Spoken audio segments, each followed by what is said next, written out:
Chapter 6, Brungarian Coup. Tom, Sandy, and Bud listened as the radio announcer continued. Reports just in say that Brungaria has been taken over by a rebel group. Military aid to support the rebel coup is pouring in from Moravia, Brungaria's powerful province in the north. The Brungarian Prime Minister, his cabinet, and all loyal administrative personnel have fled or been arrested. Worried United States State Department officials admit that the surprise coup poses a new and dangerous threat to free world security. Further news reports will be broadcast as soon as they reach this station. The announcer ended. For a moment, Tom and Bud were too stunned to speak. Sandy was wide-eyed with the realization that the news spelled trouble for Swift Enterprises and all America. "Looks as though that CIA man who briefed us wasn't kidding, eh, Skipper?" Bud muttered at last. "It came sooner than we expected," Tom said. Jumping up from the table, Tom switched off the radio and hurried to the hall telephone. In a few moments, he managed to get a long-distance call through to Wes Norris of the FBI. "Is the news on this Brungarian coup as bad as it sounds, Wes?" Tom inquired. "Worse. That rebel bunch really has it in for us, as you know, Tom," Norris replied. "They envy America, and they'll move heaven and earth to steal our scientific secrets. This could touch off a whole epidemic of sabotage and other spy activity." Tom's jaw clenched grimly. He then asked the FBI man his opinion about the discovery of the secret arms cache in Pete Laddie's basement. Norris admitted he was puzzled. "It doesn't add up, Tom," the FBI agent said thoughtfully. "If our enemies were planning to destroy Shopton by a quake, why would anybody be needing a gun?" "I can't figure it myself, Wes, unless they were planning to raid and loot Enterprises after the place was thrown into disorder," Tom deduced. "What about Narco himself? Has he talked yet?" Norris replied that although he had not interviewed Narco himself, FBI agents who had grilled the spy had failed to elicit any information. "Here's something else, though, which might interest you," Norris went on. "We now have reports that at the time of the Harkness and Medfield disasters, seismographs recorded simultaneous quakes off the coast of Alaska near the Aleutian Chain. Tremors were also felt off the southwest coast of South America." A new factor to consider. Tom frowned in puzzlement as he hung up the telephone after completing his talk with the FBI man. After Tom had repeated the conversation to his companions, Bud said, "You mean the H-bomb idea goes out the window?" Tom shrugged. "Wes says they found no evidence to support the theory of man-produced underground blasts. It just doesn't jibe with those other remote tremors. They'd be too much of a coincidence, happening at the same time." "Then the quakes at Harkness and Medfield were real earthquakes," Sandy put in. "Looks that way," Tom admitted. "Those other tremors Wes mentioned follow a natural circum-Pacific belt which is well known to seismologists. I'm no expert, but perhaps they could have set off chain reactions below the Earth's crust which triggered the two quakes in this part of the country." In that case, the young inventor reflected, it was only a freak of nature that the Faber and Nosecone factories had been wrecked by the shock. But in spite of the seismographic clues, Tom was not entirely convinced. A nagging doubt still buzzed in the back of his mind. The next morning, Tom hurried off to his private glass-wall laboratory at Enterprises, eager to continue work on his container, or robot body, for the brain from space. Tom frowned as he studied the rough sketch he had drawn in his office the afternoon before. "This setup's full of bugs," he muttered. Nevertheless, Tom decided, the basic idea was sound. Grabbing pencil and slide rule, he began to dash off page after page of diagrams and equations.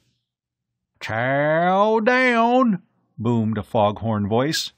Chow Winkler, wearing a white chef's hat, wheeled a lunch cart into the lab. "Oh, thanks."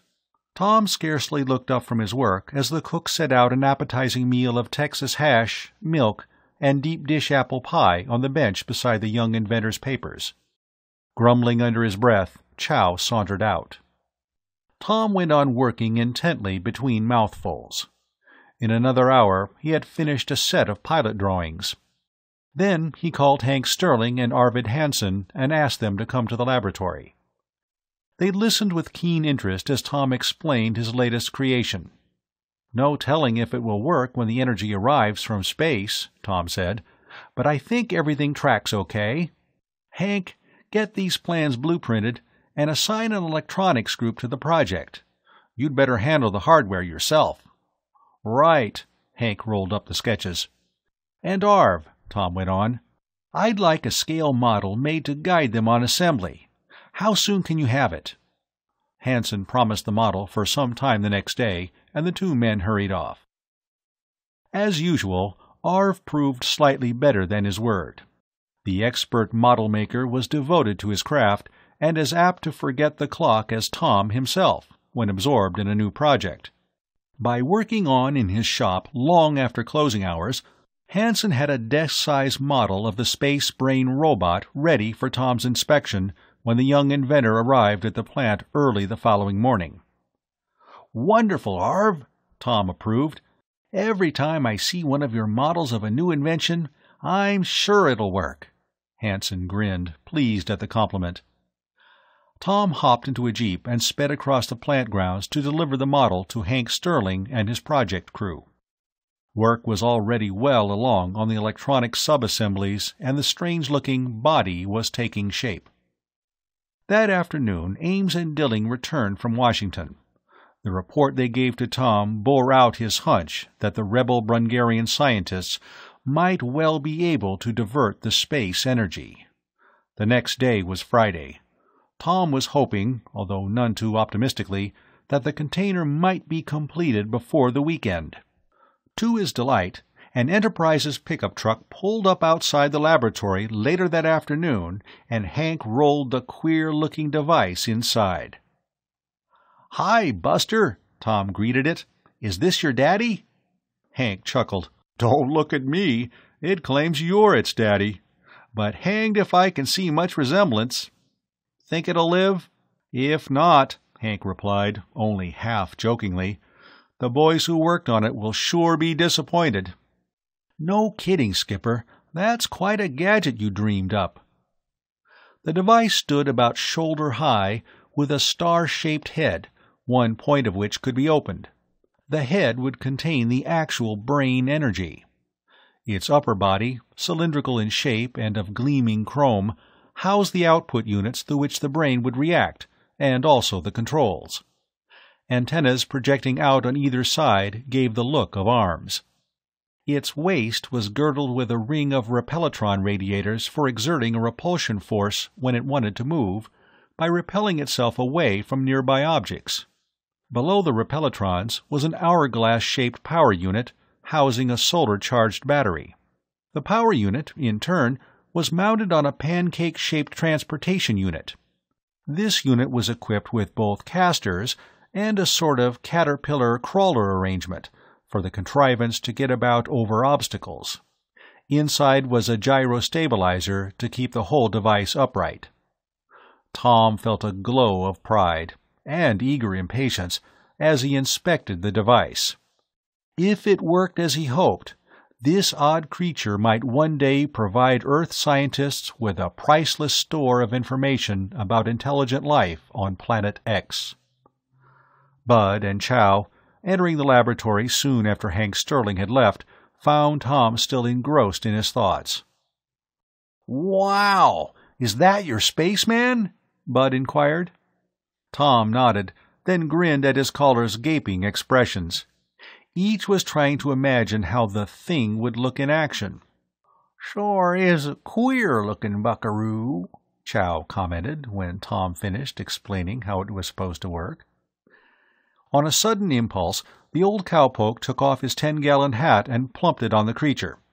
Then he removed his polka-dotted red bandana and knotted it like a neckerchief just below the star head. Tom laughed heartily as Bud howled, "Radum Spaceman!"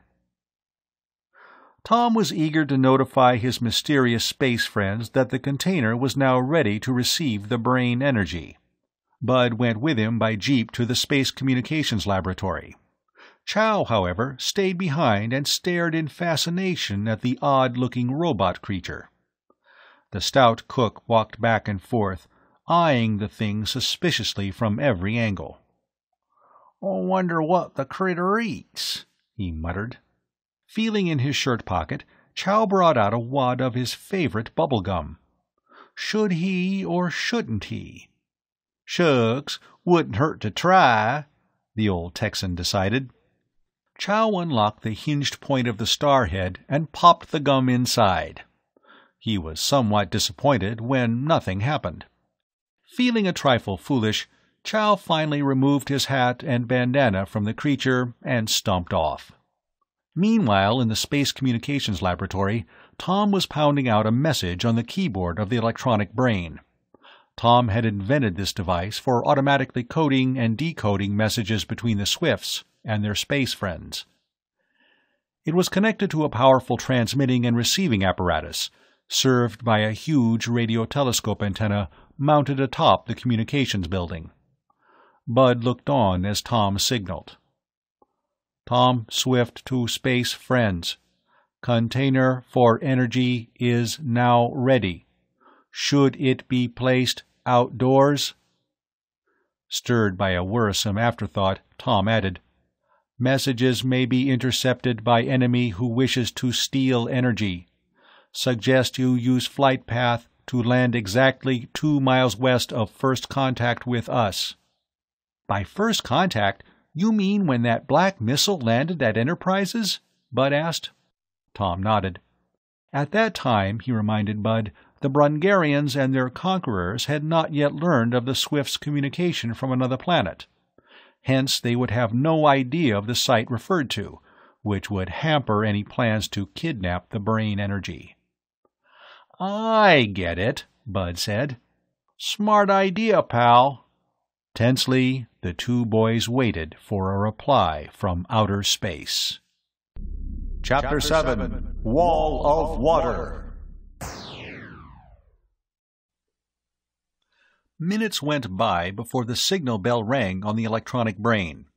Both Tom and Bud dashed over to the machine as it began to spell out the incoming message on tape. "Energy will come to the spot you suggested. We can control flight course, but while the energy is on Earth, you will be in charge. We will have no control for 21 days. Then we will recall energy to bring us impressions and data of your world." The two boys stared at each other excitedly as the transmission ended. "Wow!" Bud murmured. "If Planet X is a peaceful place, old Thinkbox is sure in for a jolt here on Earth." Tom grinned fleetingly at the reference to Chow's nickname for the robot creature.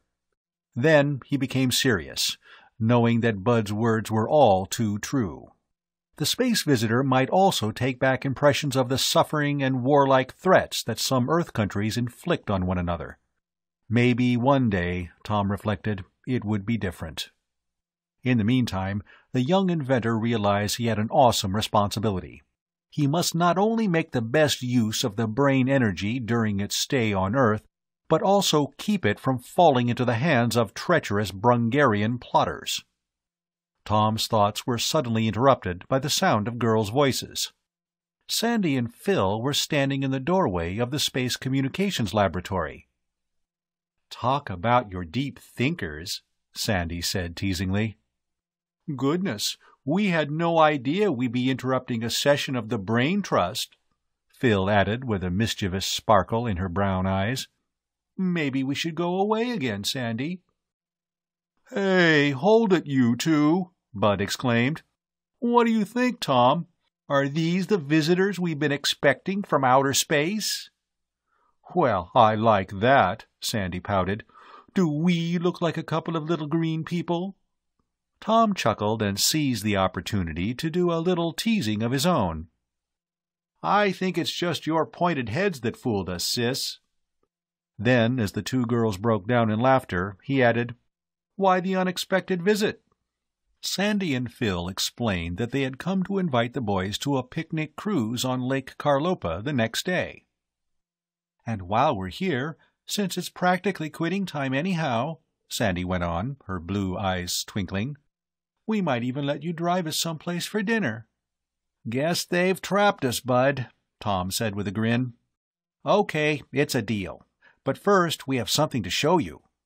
He took the girls to his laboratory to show them the robot creature. "It's marvelous!" Sandy exclaimed, and Phil agreed. Early the next morning, Bud called for Tom and Sandy in his tomato-red convertible. Then they stopped at the Newtons' house to pick up Phil. Each girl had packed a picnic basket for the day's sale.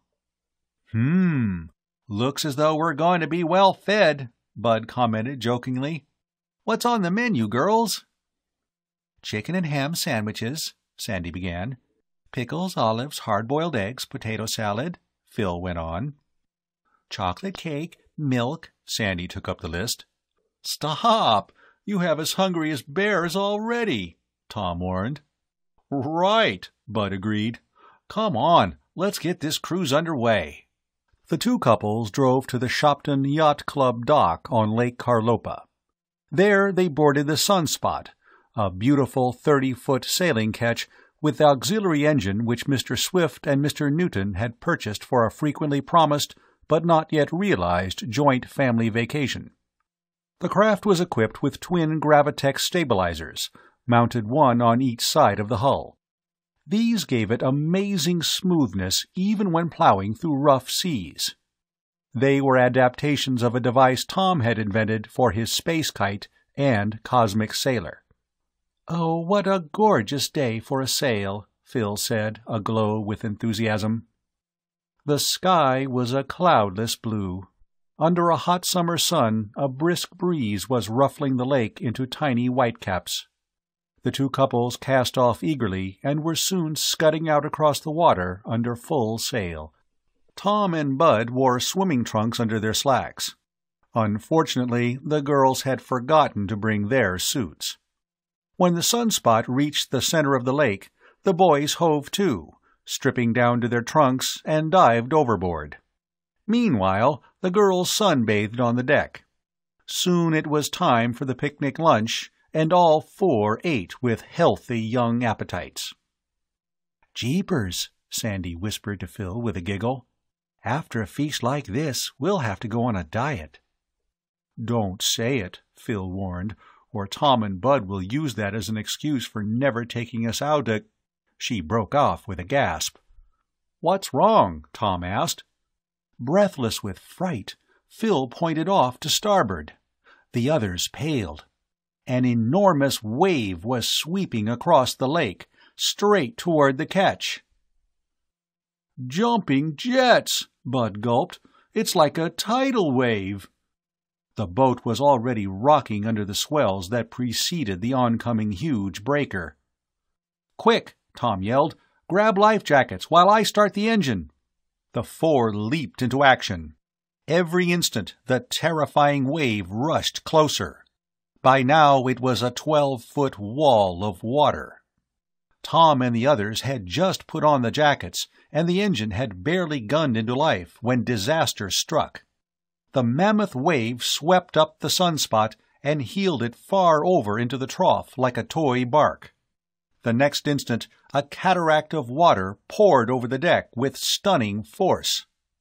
"We're going under!" Phil screamed. All four were swept overboard in the maelstrom.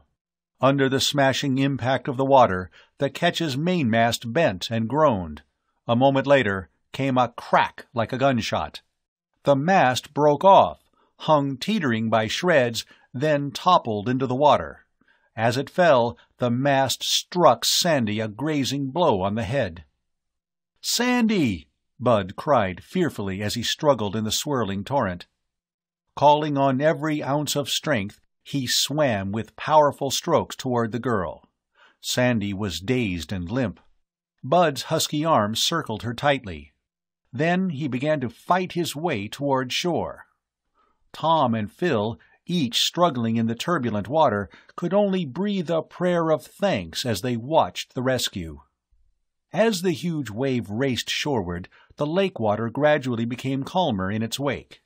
Tom was able to assist Phil, and Sandy by now had recovered her faculties.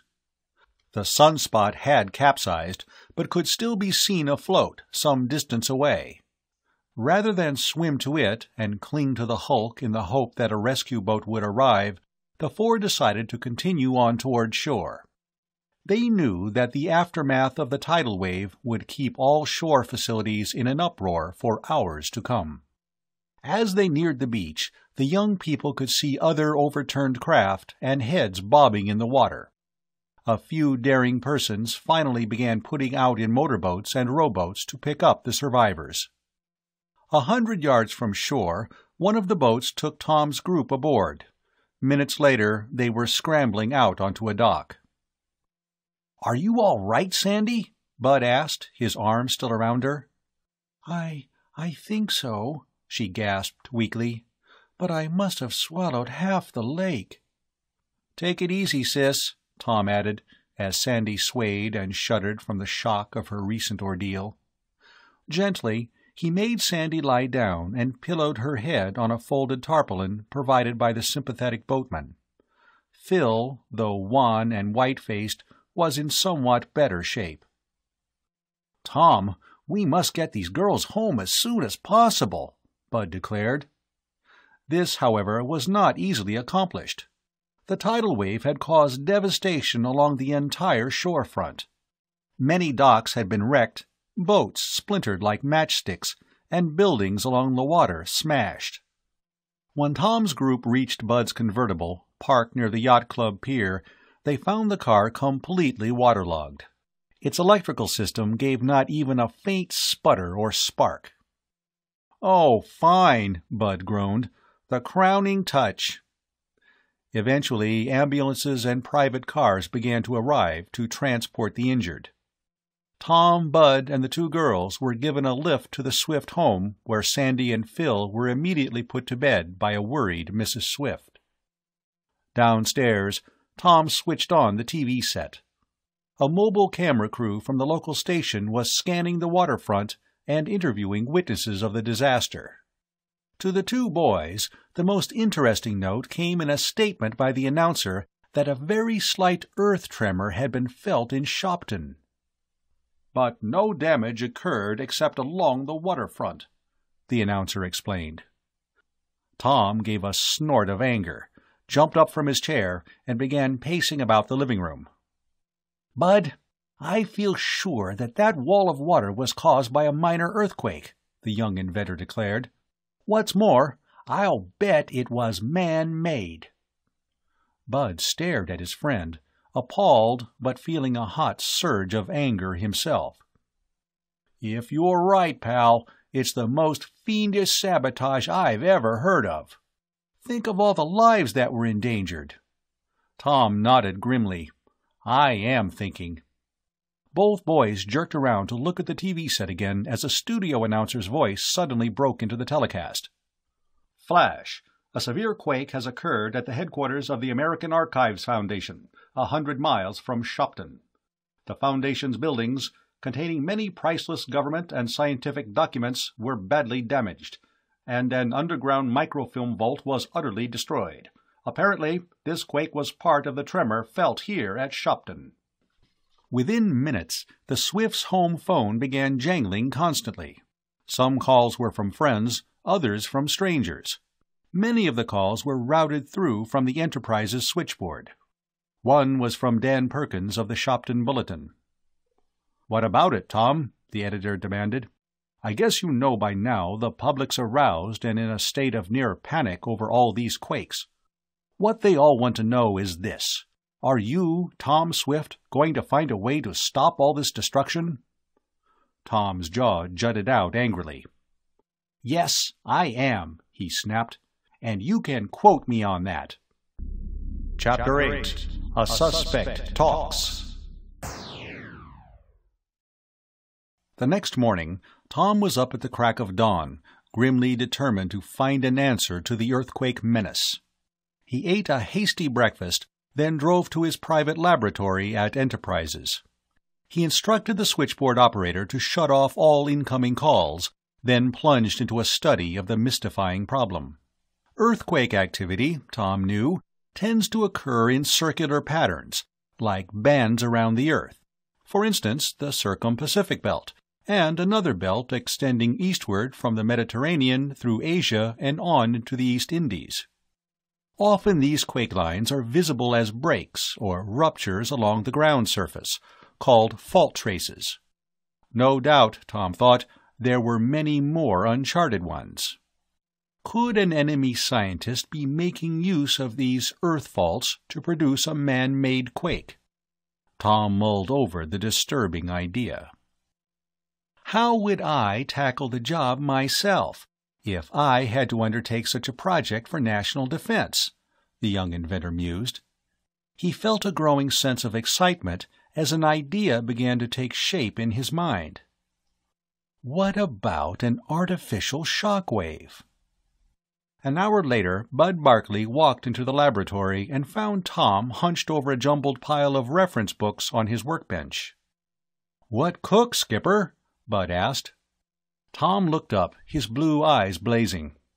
"Bud, I think I may have the answer." Tom got up from his stool and paced about the laboratory. Suppose the Brungarian rebel scientists have invented some sort of shockwave producer, a device for sending vibrations through the Earth's crust or the mantle underneath. "Okay, suppose they have," Bud replied. Tom snatched up a piece of chalk and made some quick diagrams on a blackboard. "Just this, pal. Let's say they set up 2 or 3 stations around the world for sending out such waves in a definite direction. Wherever the wave crosses an earth fault, or another wave, boom, an earthquake." Bud stared. "No kidding. Is that how these rats triggered off all these quakes?" "It must be," Tom declared. "It's the only possible explanation."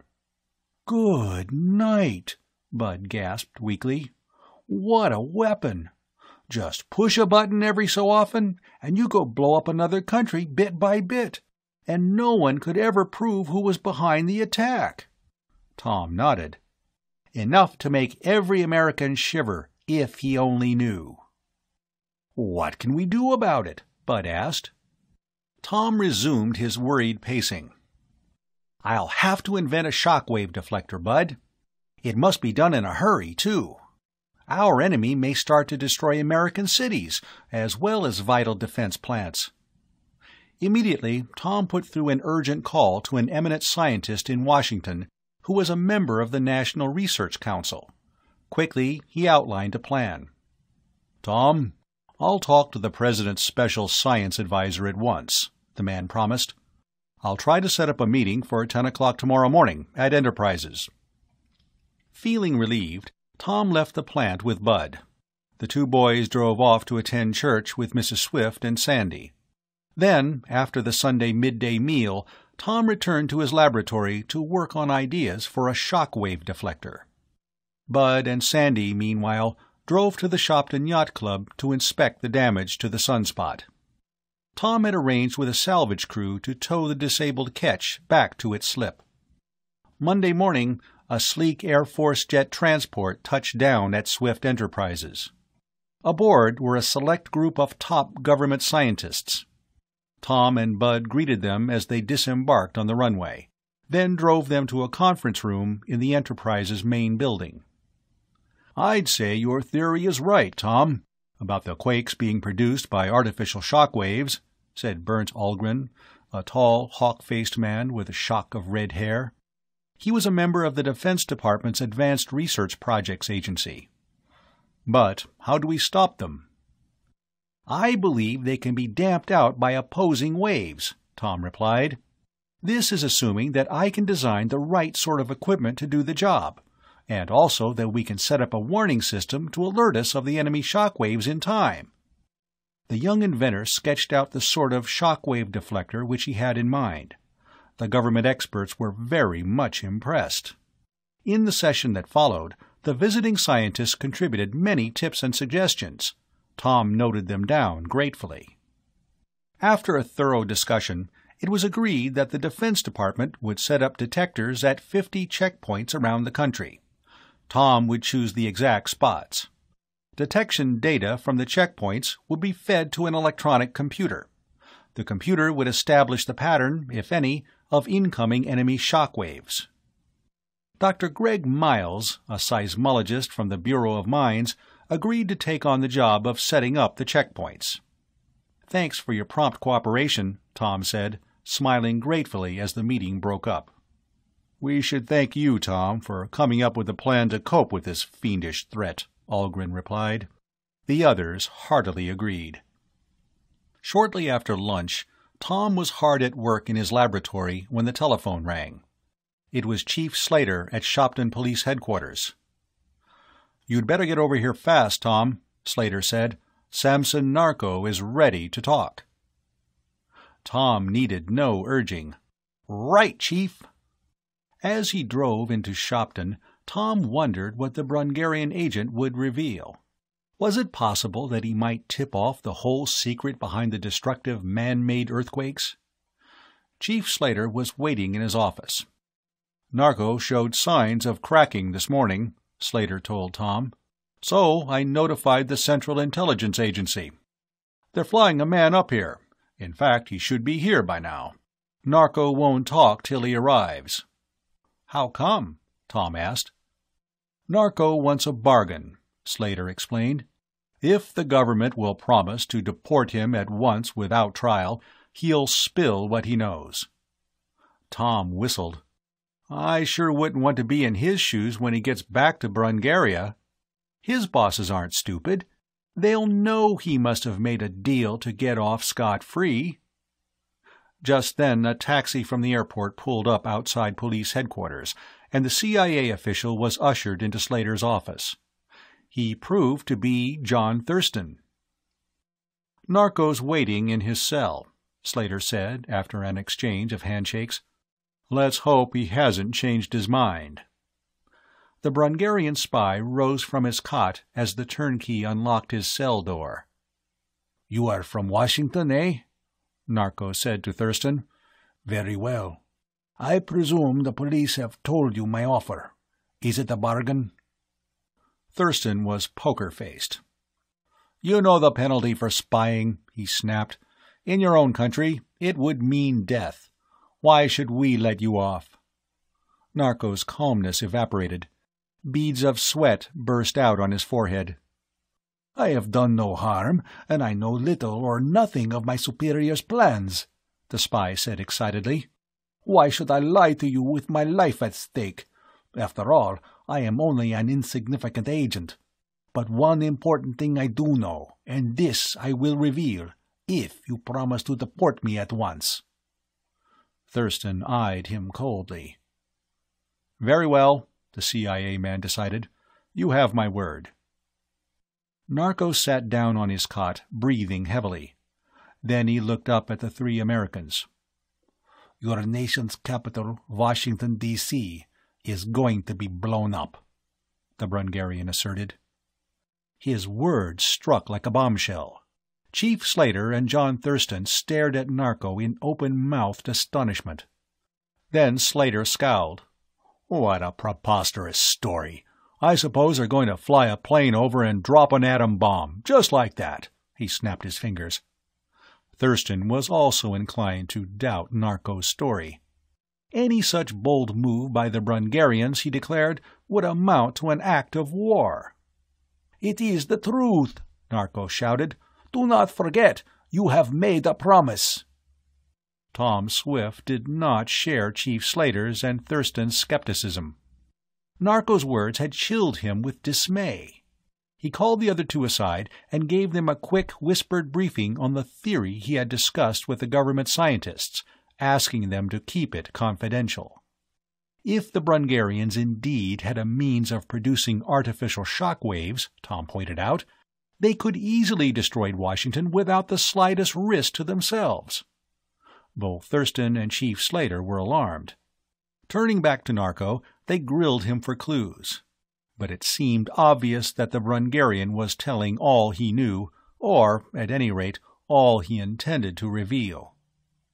"We're wasting our time," Thurston said finally, with a look of disgust. "But I made a promise in the name of the United States government, and the promise will be kept." Turning to Chief Slater, the CIA man added, "Turn him over to the FBI and have them take him to New York.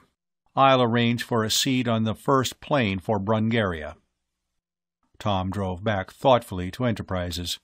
Bud was waiting in his laboratory with news. "Your dad went from Washington to Fearing Island and has gone up to your space outpost," Bud reported. "He has to do some experiments for the government project he's working on." The outpost was a space station which Tom Swift Jr. had built 22,300 miles above the Earth. It was a production factory for his famous solar batteries, and also an immensely valuable setup for space research and exploration. "I think I'll radio Dad and let him know what's going on," Tom decided. "He may have some good suggestions. He usually does." Tom warmed up his private transmitter receiver and beamed out a code call through the automatic scrambler. Seconds later, the loudspeaker crackled in response. But just as the outpost operator's voice came through, the radio set exploded in Tom's face. Chapter 9. The Cave Monster. "Skipper!" Bud cried anxiously as Tom staggered back, his hands to his face. "I'm all right. No harm done," Tom assured his friend.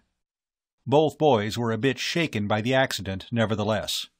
Chow came rushing in as Bud was brushing the fragments of debris from Tom's clothes and examining the young inventor's face.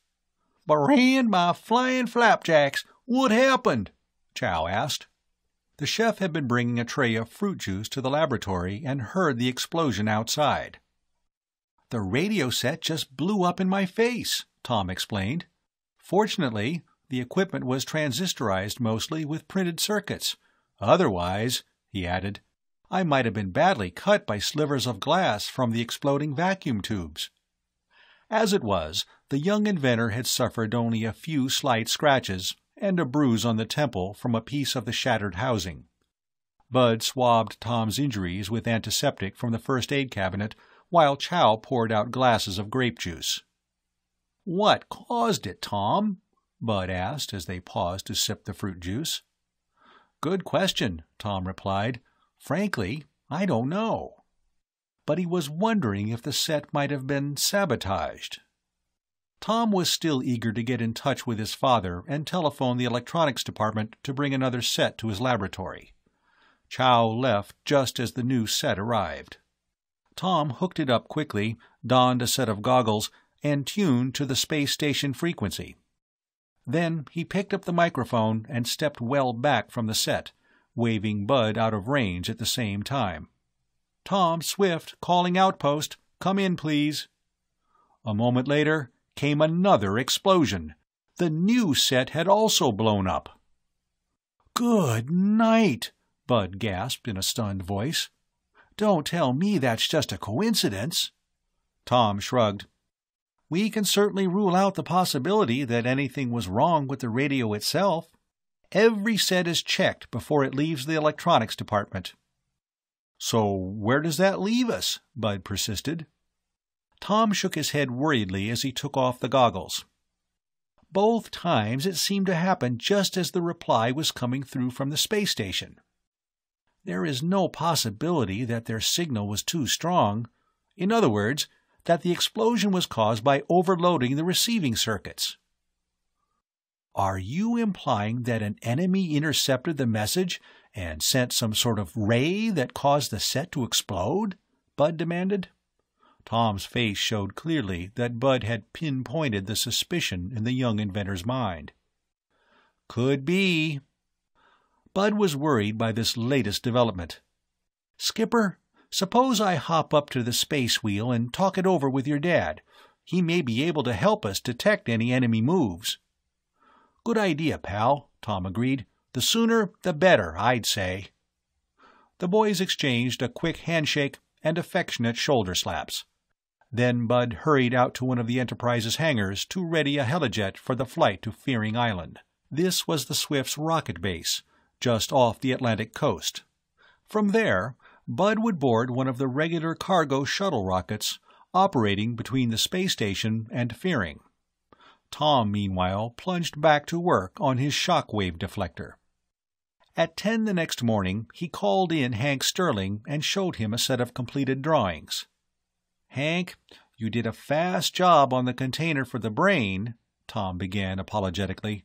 "But you'll really have to burn out a bearing on this one." Hank grinned. "I'm geared to action. Say, what do we call it anyhow?" he asked. Tom grinned.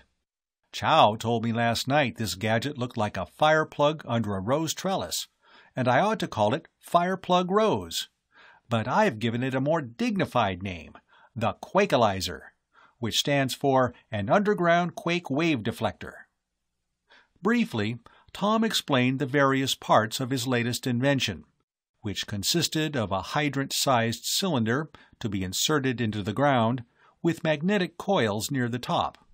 A smaller hydraulic cylinder, mounted above this, was wired to a metal framework and radio transmitter. "This setup will detect any incoming enemy shock waves," Tom said. "We'll need 50 of them, so turn the job over to Swift Construction, and have Uncle Ned put on extra shifts." The Swift Construction Company, managed by Ned Newton, was the commercial division which mass-produced Tom Jr.'s and Tom Sr.'s inventions. Information from the detector transmitters, Tom went on, would be fed into an electronic computer at the Bureau of Mines in Washington. The Quakealizer itself was housed in a massive cube-shaped casting with 2 large spheres mounted on top. From each of its 4 sides jutted a hydraulic piston. "How does it work, Tom?" Hank asked. "Dual control spheres on top," Tom explained, "will receive by radio signal the pulse frequency computed in Washington." He added that inside each sphere was a pulse maker. This would produce changes in the pressure of the hydraulic fluid by affecting the kinetic energy of the fluid's atoms. The pressure changes would then be enormously magnified in the 4 hydraulic output drivers. When the unit was embedded in rock underground, the huge pistons would send out counter-shock waves through the Earth's crust to neutralize the enemy waves. Wow! Hank Sterling was breathless at the sheer scope of the young scientist's newest invention. "I'll get hot on the job right away." After 48 hours of round-the-clock work, the equipment was ready. Tom conferred by telephone with both Dr. Miles in the Bureau of Mines and Bernd Ahlgren in the Pentagon. He had already chosen the spots for the detector transmitter checkpoints. Tom told the men that he believed the best spot for the Quakealizer itself was on a certain government reservation in Colorado. A deep underground cave there would provide a perfect site. "We'll be close enough to the San Andreas Fault to prevent a really huge-scale disaster," Tom explained, "and the Rocky Mountain structure will give us a good bedrock medium for shooting out waves anywhere across the continent." Dr. Miles and Ahlgren agreed enthusiastically. Tom and the 2 scientists spoke over a 3-way telephone hookup, with automatic scramblers to counter the danger of enemy monitors, laying plans to install the equipment. Ahlgren agreed to fly a technical crew out to the spot in Colorado which Tom had named. The next day, Tom, Hank, and several top Enterprises engineers, including Art Wiltessa, took off in the Sky Queen. This was Tom's huge atomic-powered flying lab.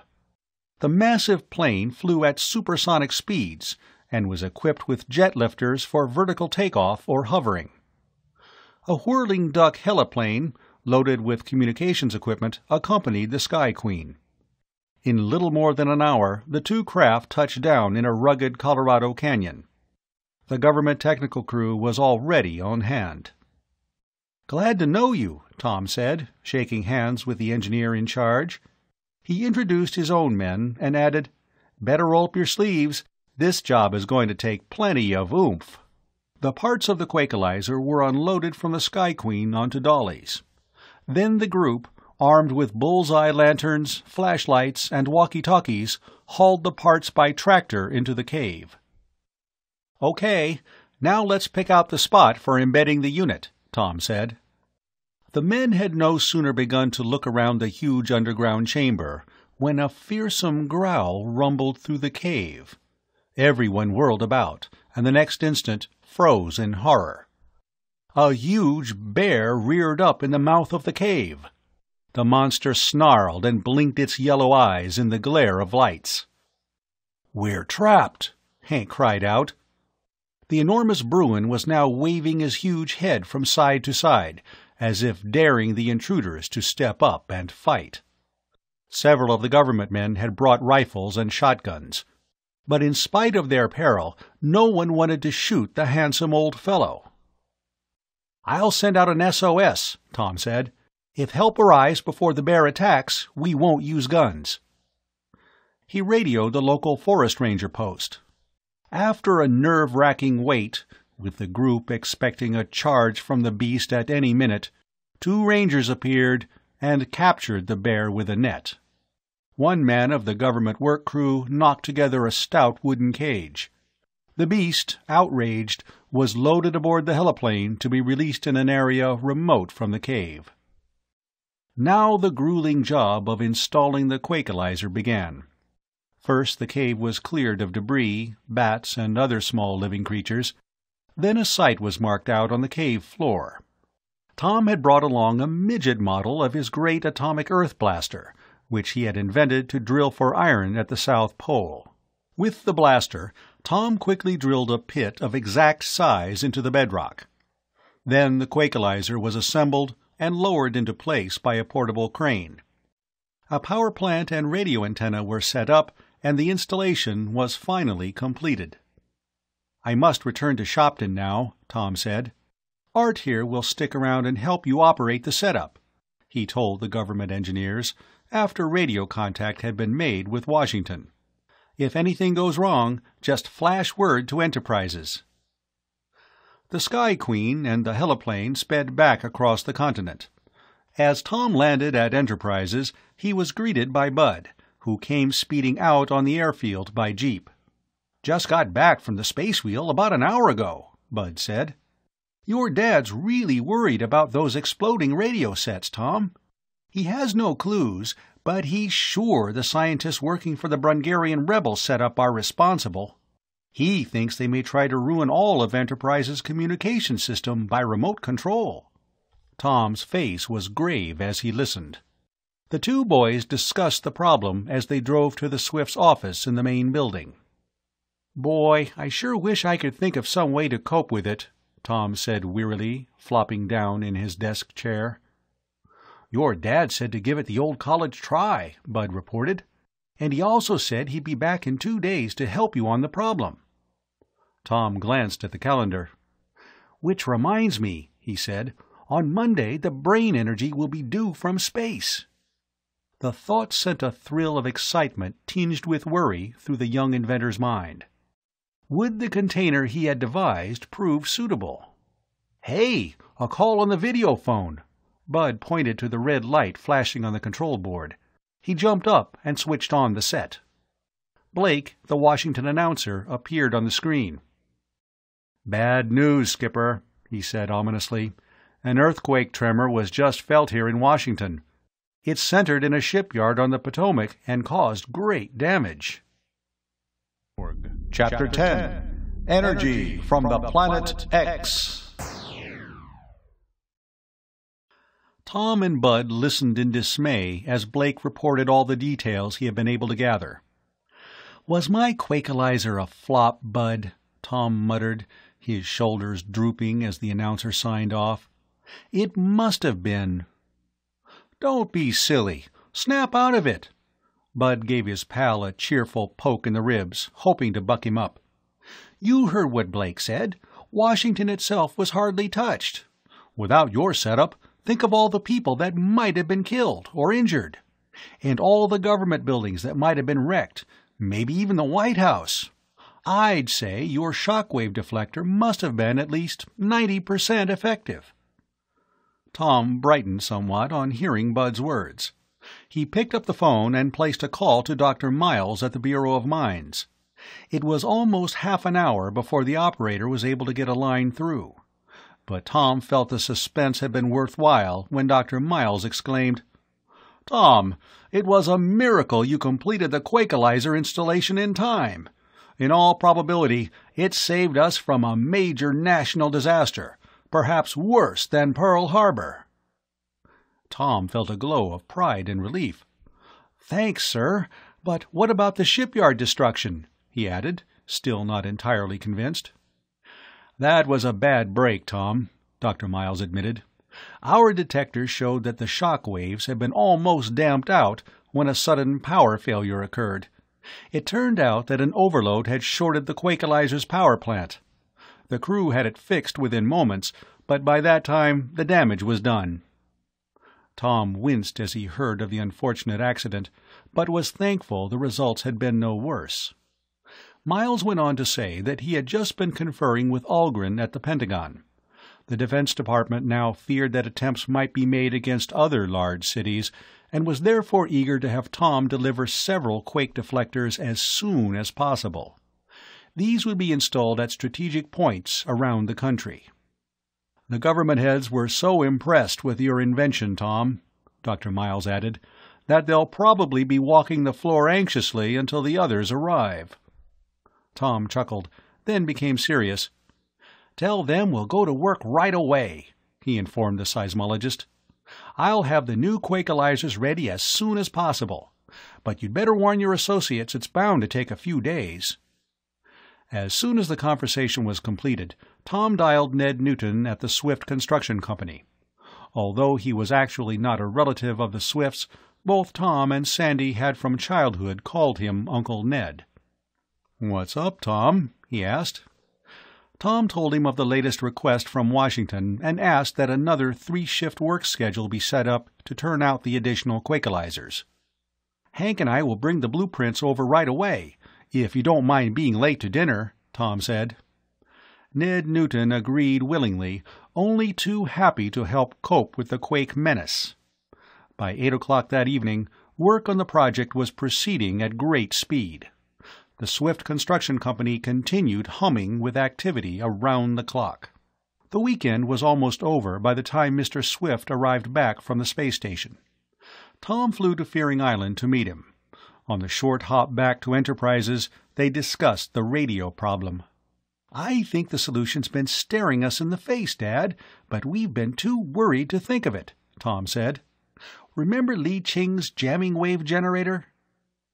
He was referring to a device used recently by an Oriental foe of Tom and his father. Mr. Swift's eyes lighted up with a quick flash of understanding.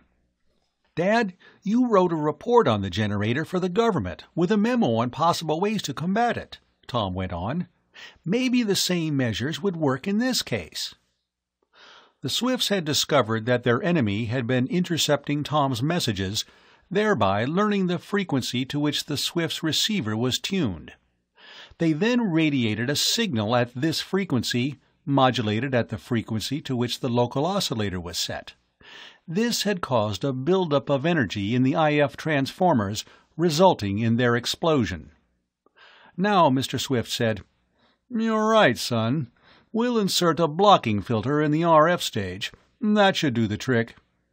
Their minds relieved of this problem, the Swifts were eagerly looking forward to the arrival of the brain energy from space the next day. The scheduled time, if pinpointed at exactly 2 weeks from the moment when the first message was received, would be half an hour past noon. The spot, 2 miles from Enterprises, was on a lonely hillside. It was shaded by trees, higher up the slope, with bushes and other wild-growing greenery softening its contours. Over the weekend, Tom had had carpenters from Enterprises put up a small cabin at the foot. As 12:30 approached, Tom, Bud, Mr. Swift, Hank Sterling, Arv Hansen, and several other Swift technicians stood by at the scene with the star-headed container. Chow had also begged to be on hand. "I just got to see old Think Box come to life," he said. Eyes darted back and forth from wristwatches to sky as the zero moment ticked closer. Bud even began muttering a countdown. X minus 3, X minus 2, X minus 1. This is it. All eyes flashed skyward. But nothing happened. Not a speck showed in the blue, cloudless sky. The watchers glanced at one another uncertainly. More minutes went by. Soon it was 1:45, then 1 o'clock. "No mistake about the time, was there?" Arv asked. Mr. Swift shook his head. "Not if the code was translated correctly," he frowned. "It's true they spoke merely in terms of days, but their time references are usually very precise." The waiting group fidgeted and prowled back and forth to ease their tension. Feelings of suspense began changing into gloom after 2 more hours passed with no sign from the sky. Disappointed but unable to wait any longer, the technical men went back to the plant, one by one. Hank Sterling, too, and Arv Hansen finally had to leave. "Sorry, Skipper," Hank muttered. "Ring us right away if it shows up." "Sure, Hank." As 6 o'clock went by, Chow tried to pep up his companion's drooping spirits with a simple but tasty supper, warmed up on an electric hot plate in the cabin. "What do you think, Skipper? Are we out of luck?" Bud asked as they ate. "Our space friends haven't let us down yet," Tom replied. "I'm sure they won't this time." Though he didn't say so aloud, Tom was worried that their Brungarian enemies might have managed to divert and capture the energy. Mr. Swift seemed to read Tom's thoughts. "Let's hope no hitch has occurred," he said quietly. The sun went down. Twilight slowly deepened. The trees on the hillside faded from view in the gathering darkness. "There it is!" Bud yelled suddenly. Electrified, the force sprang up in an instant. A speck of light was sailing across the sky, but their faces fell as it drew closer. "Only an airplane," Bud grumbled. At 10 o'clock, Mr. Swift gave a weary yawn. "The spirit is willing, but the flesh is weak," he confessed. "I got only 2 hours of sleep on the space wheel, and apparently last night wasn't enough to catch up. Sorry, fellows." "Why don't you go home, Dad? Hit the hay," Tom said sympathetically. Promising to take a turn on watch if the vigil continued through the next day, Mr. Swift drove off in his car. Time dragged by slowly as the 3 remaining watchers chatted and looked hopefully at the stars. Eventually, Chow propped himself against a tree and dropped off to sleep to the accompaniment of low droning snores. Bud, too, began to drowse. It was long past midnight when Tom suddenly caught a sight of a moving light in the sky. He stiffened and held his breath. Another false alarm? But no. A glowing, faintly bluish mass with a comet tail of luminous orange-red was slowly proceeding through the pattern of stars. "Hey, fellows, wake up!" Tom shouted. He sprang to his feet and unlatched a single point on the starhead. Within seconds, Bud and Chow were both wide awake, as excited as Tom. The blue, nebulous mass moved closer and closer. The 3 watchers were speechless with awe. As the ball of energy descended toward them, it lit up the whole scene. The hillside looked almost as if it were on fire. The earth vibrated, and the air had the sharp smell of ozone. This was followed by a frightening clatter and rumble. The force of the energy was sweeping down rocks, gravel, and shrubbery in a hillside avalanche. "Look out!" Chow shrieked. "We'll be pulverized in this rock stampede." He streaked for cover as a huge boulder came plunging straight toward him. "Hold fast, Bud!" Tom cried. "Nothing's headed our way." Steeling his nerves, he grabbed the waiting container and held on grimly. An instant later, the glowing mass sharpened and narrowed itself, into a snake-like bolt of fire that arced straight into the head of Tom's invention. Tom gave a yell of triumph and clamped the star point shut, then pushed a button to activate the self-sealing process. Chow peered out cautiously from behind a clump of rock. The next second he let out a Texas whoop, bounded from cover like an oversized gnome, and sent his 10-gallon hat sailing high into the air. Yippee! Bud cheered too. The visitor from Planet X has arrived. In their excitement and relief, the three hugged one another and jumped for joy. "Should we wake up your dad and tell him the good news, or keep it a surprise till morning?" Bud asked Tom. "I guess we better." Tom broke off in a gasp as the robot-like container suddenly began to whirl, slowly at first, then faster and faster. Spinning crazily like a huge runaway top, it darted up, down, and about the hillside. Tom and his two companions stared in helpless amazement. "Great horn toads! What's it up to?" Chow exclaimed. "Seems like the energy's trying to get out," Bud guessed. "Something must be bothering it." Tom shook his head incredulously. "No reason for that. The container was absolutely empty." Chow suddenly gave a groan and slapped his forehead in dismay. "Brand my Big Dipper," the cook said. "Maybe old Thinkbox has gone loco, and it could be my fault."